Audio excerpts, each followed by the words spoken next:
नमस्कार मंडळी, स्वामी आहेत या चॅनलवर आपले सहर्ष स्वागत आहे। हिंदू धर्मात अमावस्या तिथी स्नान आणि दानासाठी अत्यंत महत्त्वाची मानली जाते। यंदा 27 फेब्रुवारी वार गुरुवार रोजी माघ अमावस्या आहे। गंगा स्नानासोबतच दानाचे अधिक महत्त्व आहे। अमावस्येच्या दिवशी तर्पण आणि पिंडदान केल्यामुळे तुमच्या पूर्वजांना मोक्ष प्राप्त होते। देवीच्या कृपेने तुमच्या पूर्वजांच्या आत्म्याला आनंद आणि शांती मिळते व दान करण्याला महत्त्व आहे।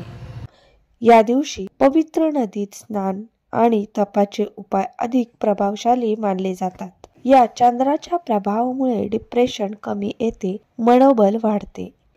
या दिवशी पितरांचे स्नान आणि पिंडदानही केले जाते। असे केल्याने इच्छित फळ प्राप्त होते। या दिवशी जर आपण काही उपाय केले तर ते खूप प्रभावी ठरत असतात। आपण एखादं काम हाती घेतलं ते पूर्ण होत नाही। कुठं ना कुठं काही ना काही अडचणी येत राहतात। आपल्या घरात सुख समृद्धी शांती नांदावी यासाठी आपण अनेक उपाय करत असतो। अमावस्येच्या दिवशी आपण पितरांची सेवा केली जाते, त्यामुळे पितृदोष नाहीसा होतो। आपल्याला जर प्रत्येक कामामध्ये अडचणी येत असतील तर समजून जा, पितृदोष आपल्याला आहे। पितरांची सेवा केल्याने घरामध्ये कशाचीच कमतरता भासत नाही व ज्या घरात कोणत्याही अडचणी येत नाही तिथे पितरांची तसेच कुलदेवीची सेवा केली जाते। तर आपल्या घरामध्ये पितृदोष नाहीसा होण्यासाठी कोणत्या सेवा करा हे आपण पाहणार आहोत। व्हिडिओ कुठेही स्किप करू नका, पूर्ण पहा। सोमवती अमावस्येच्या दिवशी आपण सकाळी लवकर उठायचे आहे। अगदी ब्रह्ममुहूर्तावर उठलं तरी चालेल।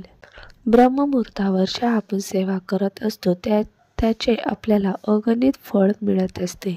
सकाळी उठल्यानंतर आपल्याला 1 तांब्या पाणी घ्यायचं आहे व उंबरठ्यावर शिंपडायचं आहे। याने जी काही नकारात्मकता तिथे साठलेली आहे ती दूर होईल। आता माघ अमावस्येला आपल्याला दही भाताचा अत्यंत प्रभावी उपाय करायचा आहे। त्यापूर्वी घरात काही सेवा करायच्या आहे। सकाळी उठल्यावर उंबरठ्याचे पूजन करायचे आहे। तिथे एक स्वास्तिक काढायचे आहे। स्वास्तिक हे मांगल्याचे प्रतीक आहे। जिथे स्वास्तिक काढले जाते तिथे नेहमी शुभ कामे होत असतात। तसेच आपण फरची पुसत असताना आपल्याला पाण्यामध्ये मीठ व चिमूटभर हळद टाकून फरची पुसून घ्यायची आहे। प्रत्येक अमावस्येला तुम्हाला या वस्तू टाकून फरची पुसून घ्यायची आहे। याने घरातील नकारात्मकता दूर होते व सकारात्मक वातावरण निर्माण होते। आता हा उपाय आपल्याला अगदी संध्याकाळी जेवण झाल्यानंतर जेव्हा आपण झोपायला जातो तेव्हा करायचा आहे। या उपायासाठी तुम्हाला अगदी मूठभर भात शिजून घ्यायचा आहे। या उपायासाठी शिळा भात किंवा अगोदरचा भात घ्यायचा नाही। या उपायासाठी सेपरेट भात घ्यायचा आहे आणि तो भात फक्त याच उपायासाठी घ्यायचा आहे, तो खायचा नाही। हा भात शिजवत असताना या भातामध्ये मीठ टाकायचं नाही, अळणी भात करायचा आहे। हा भात शिजून झाल्यानंतर आपल्याला एक पत्रावळी किंवा कागद घ्यायचा आहे। प्लेट घ्यायची नाही, कारण आपल्याला ती पत्रावळी तिथेच ठेवायची आहे, परत आणायची नाही। या भातावर तुम्हाला थोडे काळे तीळ अर्पण करायचे आहे। काळे तीळ हे पूर्वजांना समर्पित असतात। या भातावर थोडं हळदी कुंकू टाकायचा आहे व हा भात तुमच्या घरातील दक्षिण दिशेला ठेवायचा आहे। तसेच या भातावर 2 चमचे दही घालायचं आहे व दही घालत असताना ओम पितृदेवताय नमः, ओम पितृदेवताय नमः या मंत्राचा जप करायचा आहे।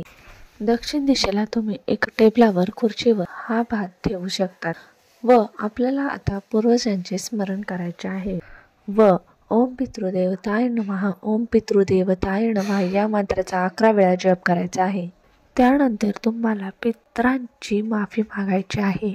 तुम्ही बोलायचं आहे, लहानांपासून मोठ्यापर्यंत जर आमच्याकडून काही चूक झाली असेल तर त्याबद्दल आम्हाला क्षमा करावी। इथून पुढे माझ्याकडून जशी सेवा होईल तशी सेवा मी करेल। तुमचा आशीर्वाद आमच्यावर सदैव राहू द्यावा। यानंतर हा भात उचलायचा आहे व आपल्याला आंघोळीच्या बाथरूममध्ये ठेवायचा आहे। तिथे कोणी जाणार नाही याची काळजी घ्यायची आहे। आंघोळीच्या बाथरूममध्ये जिथे पाणी जाते तिथं पूर्वजांचा वास असतो असे म्हटले जाते, किंवा खिडकीमध्ये भात ठेवला तरी चालेल। यानंतर बाथरूमचा दरवाजा बंद करायचा आहे. या बाथरूममध्ये कोणीही जाणार नाही याची दक्षता घ्यायची आहे. हा उपाय करत असताना आपल्याला मध्येच रोखणार नाही, टोकणार नाही याची काळजी घ्यायची आहे.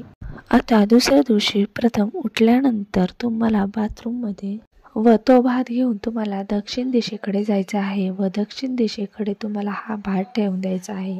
एखाद्या रिकाम्या ठिकाणी तुम्हाला ठेवायचं आहे, जेणेकरून कुत्रा, मांजर, कावळा हा भात खाऊन जाईल. हा भात ठेवल्यानंतर आपण सरळ निघून यायचं आहे, मागे वळून पाहायचं नाही. ही सेवा करताना कोणाशी बोलायचं नाही, त्यामुळे शक्यतो सकाळी लवकरच आटपून घ्यायचं आहे. घरी आल्यानंतर बाहेरच आपण हातपाय तोंड धुवून घ्यायचे आहेत.